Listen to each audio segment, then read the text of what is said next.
It's really no secret that we have an outstanding and generous community of volunteers here in West Northumberland.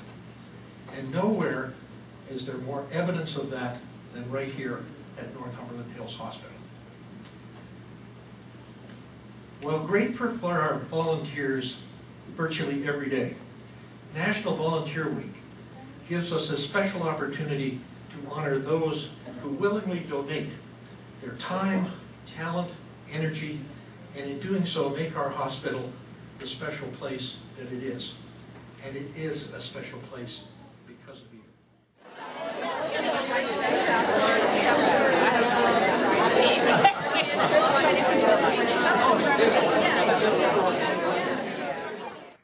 I was 10 when Marg Gear joined the Auxiliary. There, you can figure that one out. And I've been running to catch up with her ever since. And here we are.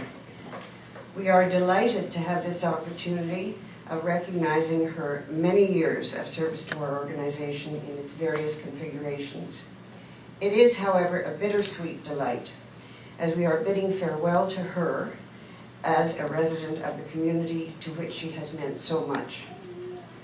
Marg and Doug moved to Coburg from Toronto in 1947.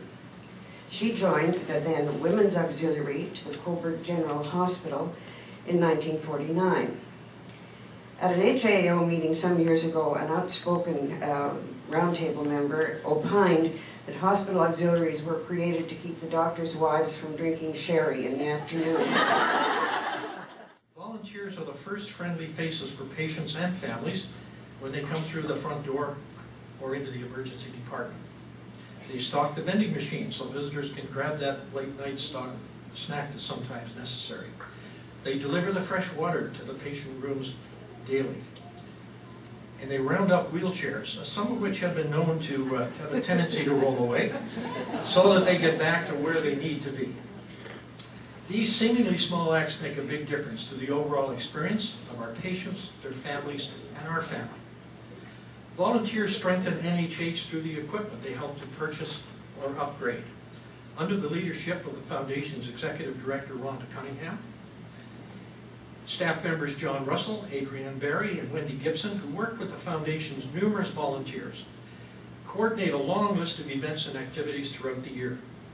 Through events such as the Gala, the Light Up a Life campaign, and many third-party events such as the upcoming Northumberland's biggest coffee morning, and don't miss that, the Foundation shoulders the huge responsibility of raising the funds to purchase the capital equipment the hospital needs so very much.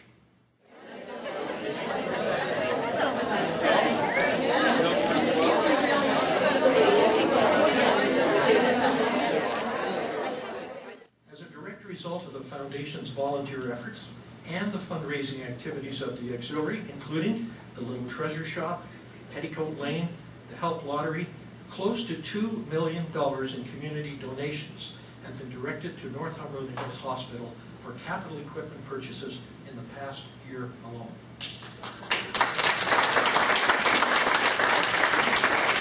For a community of our size, this is nothing short of remarkable.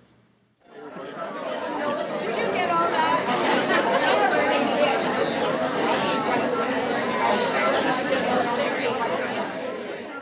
Volunteers also support NHH in their willingness to take on new challenges, both in the patient care areas and at a governance level. Several new programs have been successfully launched this year.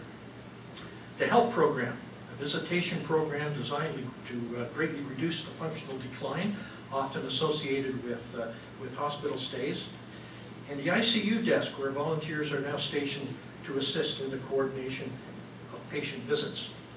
At the board table, where the complexity of hospital governance seems to have no upper bound. We have a number of our directors with us this morning, also volunteers, who spend much time in assisting management work through things like our quality improvement plan and a newly announced funding model, as well as bylaw and policy amendments required by the myriad of legislative changes. Times have changed, and Marg and the Auxiliary have changed with them.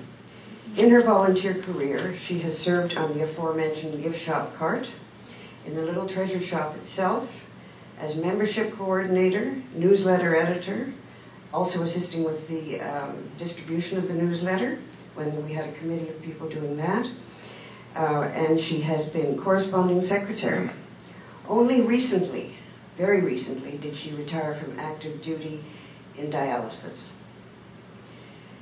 Throughout her life, Marg has displayed a curiosity that has kept her young, a soft touch that has made her loved, and reliability and consistency that earned her recognition as an HAAO Provincial Life Member.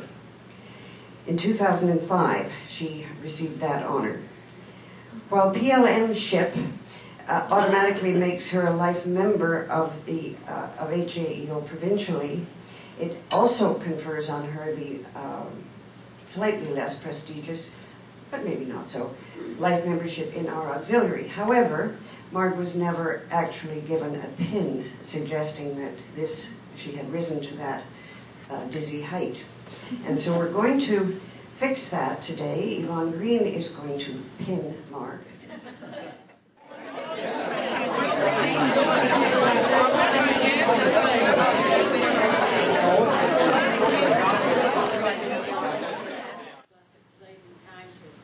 All the people that I haven't seen in quite some time. Wonderful to be here. And I'm so pleased to be part of this wonderful group of auxiliaries. I'm glad to sit and speak. Thank you very much, everyone. One comment that occurred to me as I was getting ready for this: if we were a hockey team, we'd retire Marg's tabard.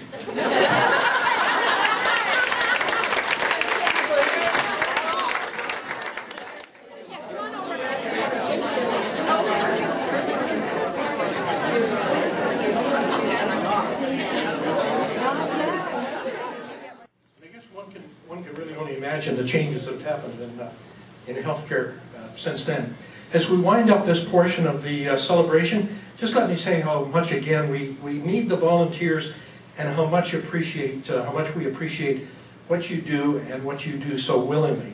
You know, at the end of the day, we simply can't say thank you often enough or loud enough for what you do. NHH, for its part, could not be and would not be what it is without your dedicated and generous support.